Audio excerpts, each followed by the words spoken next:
Nazi parachutes attack America and get shot down over the Flint River by Captain Byron Watson and his flamethrower of death. So, today I'm going to ask you your opinion about whether modern day video games are better than some of the more dangerous toys Byron played with.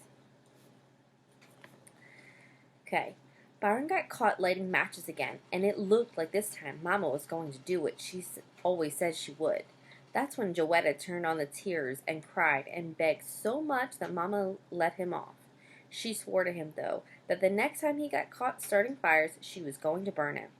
She told us the same sad story about how when she was a little girl, her house caught on fire, and for 2 years after that, she and her brothers had to wear clothes that smelled like smoke. Even though the story made Mama and Joey get all sad and sobby, it was kind of funny to me and Vi. We'd heard it so many times that Byron even gave it a name. We called it Mama's Smokey the Bear story. I won't have you putting this family in danger. Just once more, Byron Watson. One more time and you're burned. Then, to show Byron how serious she was,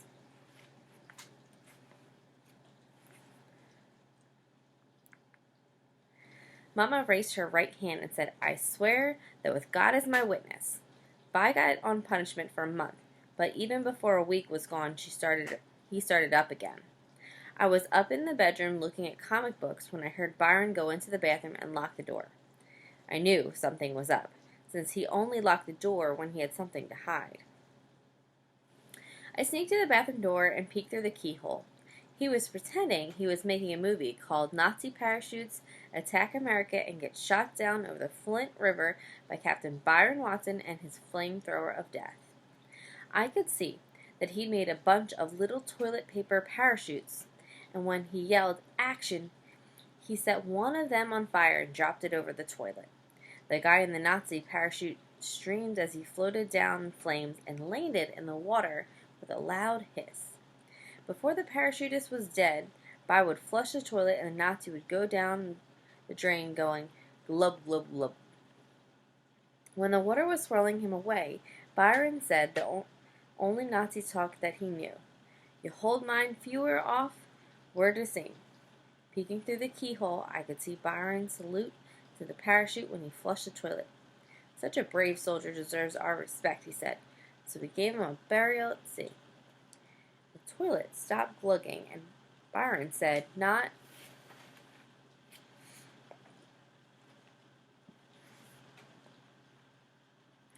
bad, but let's have a little more screaming on the way down, and how about that flamethrower of death turned up a little bit?" He picked up another toilet paper parachute, lit 2 matches at the same time, set the parachute on fire, yelled, "Take 2," and set the next Nazi screaming into the toilet. Byron was on take 7 when Mama finally wondered why the toilet was being flushed so much and came upstairs to see what was going on. The whole upstairs smelled like a giant match, and she knew something was fishy even before she got to the top step. She moved so quick and quiet that I still had my eyeball in the keyhole when she stepped into the hallway. I looked up and there she was. "Mama, I knew I was going to get it for not turning Byron in before I could say anything else." Mama pushed me out of the way and hit the bathroom door with her shoulder like Elliot Ness, the cop on the Untouchables TV show. The door jumped out of her way and banged into the bathtub. Byron turned around and screamed. Nazi number 7 hit the water with a hiss. Byron threw his hands up in the air and said, "Mama, Mama snatched Byron's neck, and stopping just to pick up the matches that Byron had dropped, she dragged him all the way down the stairs. I could see that Mama had forgotten all about me,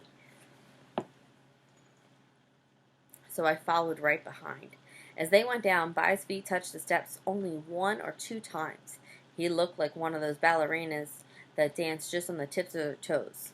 Mama had her hand around his throat like it was a baseball bat and was holding him up in the air. I never knew Mama was so strong. They danced into the living room and Joey started looking nervous. She ran over and huddled up next to me. Mama's eyes got slitty with the eyeballs shooting around from side to side. It was almost too scary to watch, but I kept looking, since I knew there was going to be some real big action this time. Joey grabbed a hold of my arm and said, "What's going on? What'd he do?" She was starting to get jumpy because she'd never seen Mama so mad either. I felt kind of sorry for Byron because Mama hadn't let go of his neck, and even though he was a lot older, we could tell that he was just as scared as me and Joetta. He kept pretending he was daddy cool, though, and the only way you could tell he was scared to death was by looking at his eyes. Mama kept her hand on Byron's neck and pushed him down on the couch and stood right in front of him. She opened the hand that hadn't been choking him and looked at the matches she'd picked up from the bathroom floor. While one hand had been strangling Byron, the other hand had been strangling the matches. The matches.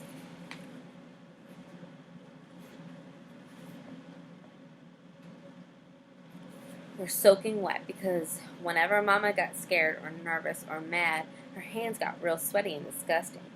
Mama's voice got strange, hissing like a snake. So there's some very interesting language here. You can almost hear her speaking and hissing like a snake. What do you think it sounded like?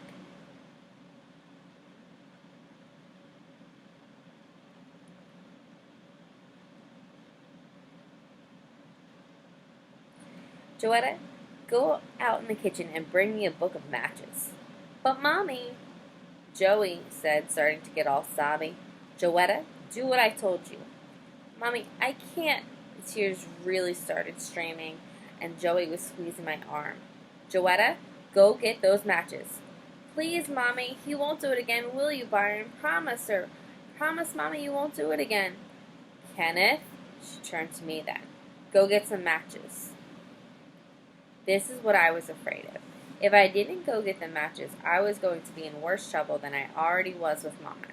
And if I did go get the matches, I knew Byron would kill me as soon as he got back from the hospital.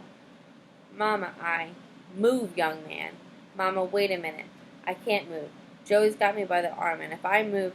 Mama pointed her finger at Byron and said, "Don't you move a muscle." We all could tell Mama was super mad because she started talking in that real Southern-style accent.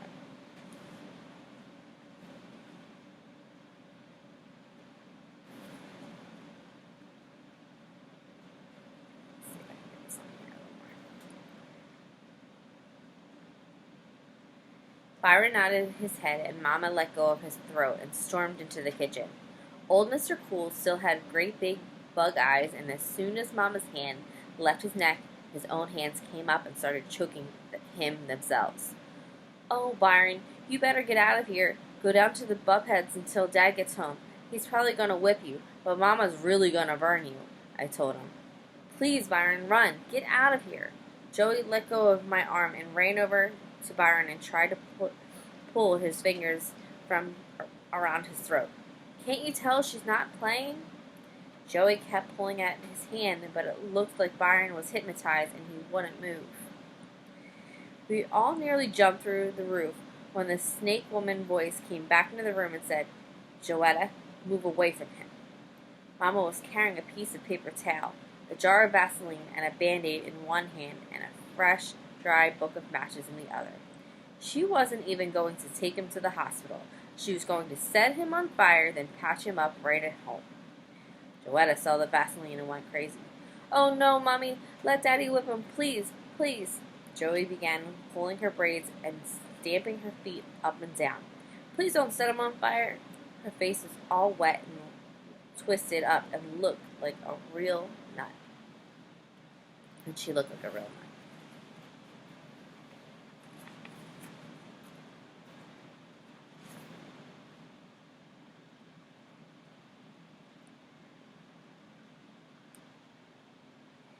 It was hard to do, but I kind of felt sorry for Byron, though not too sorry because I knew he deserved whatever happened.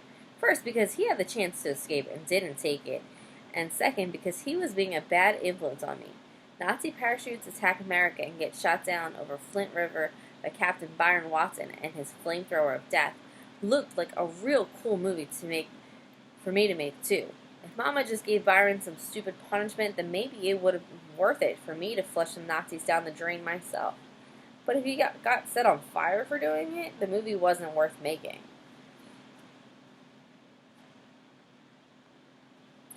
So, while I felt sorry for Byron because of what was going to happen to him, I didn't want to see if Mama would keep her word, and I always wondered what part of him she'd burn. His face? His hair? Maybe she'd just scare him by setting his clothes on fire while he was in them. But if she was just going to set his clothes on fire, why did she need Vaseline? I knew Mama was going for skin. Joetta, move away. Mama's voice still sounded strange. Joey put her arms out to the side like a traffic cop and stood between Mama and Byron. No, Mommy, wait. Mama gently set Joey to the side, but Joetta kept hopping back with her arms spread to protect Daddy Cool. They wrestled like this a couple of times before.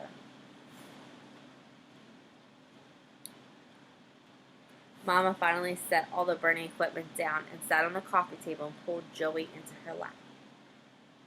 Why is Joetta trying so hard to protect her brother?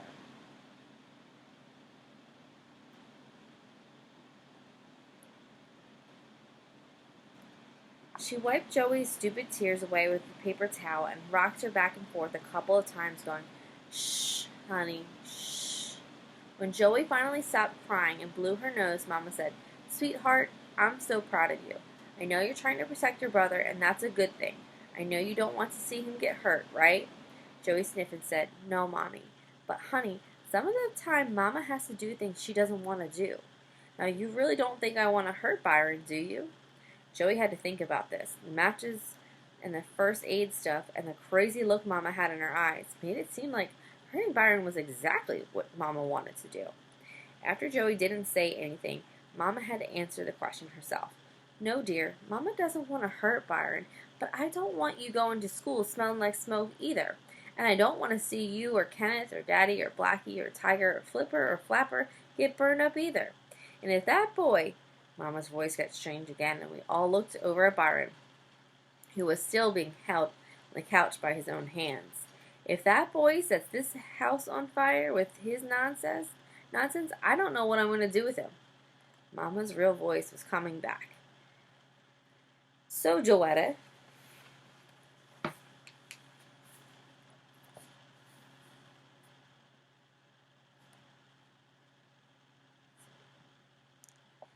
don't you see how Mama has to help Byron understand how dangerous and painful everything and nothing seems to get through that rock head of his?" Joetta thought about her stupid cat and goldfish getting burned up and looked kind of hard over at Byron. "But look at him, Mommy. He's really, really scared this time. Maybe he won't—" "Joetta, he's not that scared. Yet." Then Mama dropped the bomb on Joey. "Besides, don't you remember, sweetheart? Don't you remember when this happened last week? I swore to God that if Byron did it again, I would burn him. What do you think? Do you think I should break my word to God?" So, what do you think Byron is thinking when he hears his mother say that she must burn him because she promised God she would? Talk it over with your partner.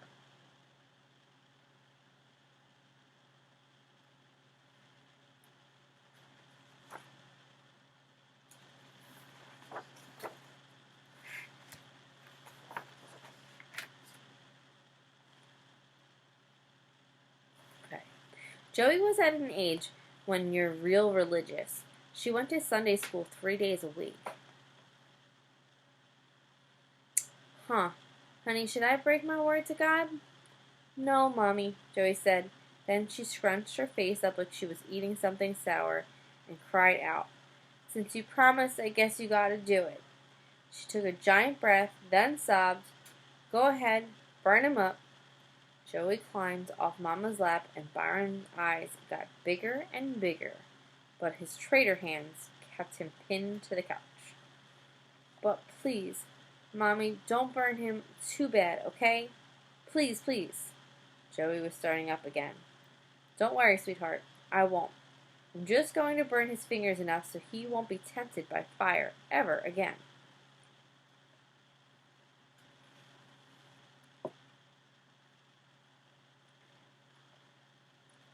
Those were like magic words. They snapped Byron right out of the spell Mama put on him. It was like his hand said, "Fingers? Did she say she was going to burn someone's fingers?"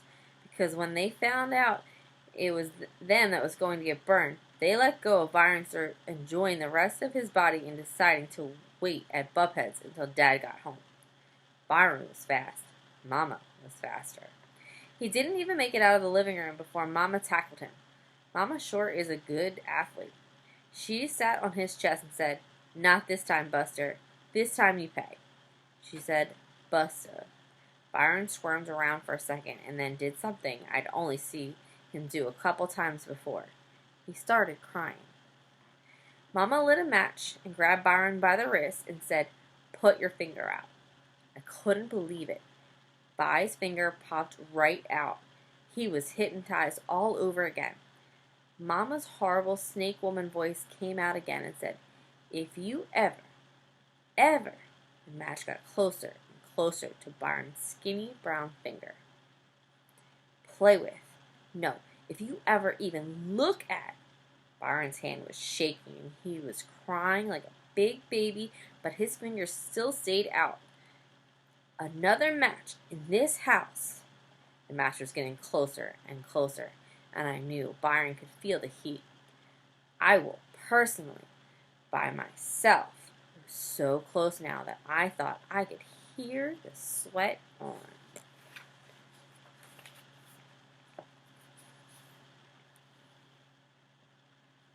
Byron's finger getting turned into steam and going psst.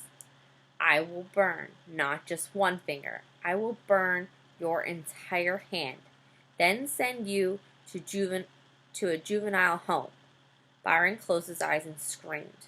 Right when the fire was going to give him a good roasting, Joetta ran across the room and, sounding like that little engine that thought it could, she blew the match out before it got him. She thought she missed, though, because she stood there huffing and puffing and patooing at the match even after it went out. Mama's hand, Byron's finger, and the match were soaked with Joey's slop. Honey, we agreed, didn't we? Yes, Mommy. Joey looked down and said, "But I thought you got him." Not yet, sweetheart, but I'm going to. 4 more times, Mama lit a match, and 4 more times, Joey patooed them out. Finally, Mama got sick of having slob all over her hand and gave up. That night, Byron had to deal with Dad. No picnic, but a lot better ending to his Nazi parachutes movie than Captain Byron Watson gets captured and burned alive by the evil snake woman with his own flamethrower of death.